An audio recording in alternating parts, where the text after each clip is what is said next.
Le chasseur San est libre, libre comme l'eau, comme l'air, comme le vent.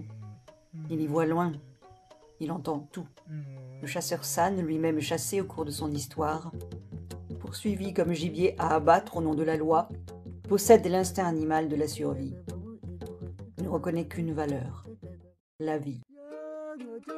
La forêt est son territoire, son grand livre ouvert qui garde l'odeur de la pluie, de la chaleur, de l'animal, des herbes, de la maladie, de la mort.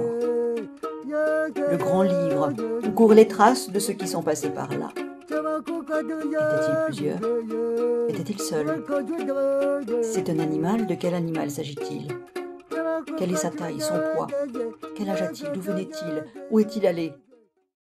Le chasseur San peut répondre à toutes ces questions, car la forêt est son livre grand ouvert, qui résonne de paroles magiques et de chants offerts aux esprits pour que la chasse soit bonne. Le chasseur San connaît les secrets de la forêt, ses habitants, leurs habitudes, les choses bonnes à boire et à manger, les choses qui guérissent. Il ne connaît pas le pouvoir de l'argent, de la propriété, il ne possède pas de biens matériels.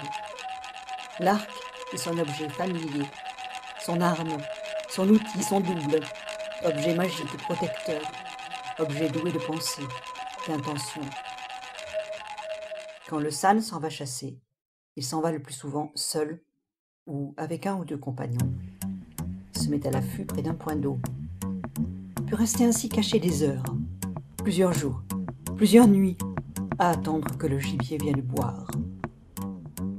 Après avoir tué une bête, les chasseurs San, comme les autres chasseurs, font silence autour d'elle.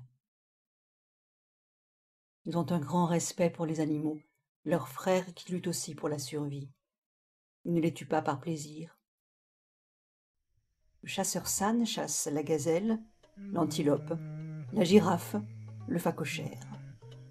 Il chassait autrefois le zèbre et l'éléphant.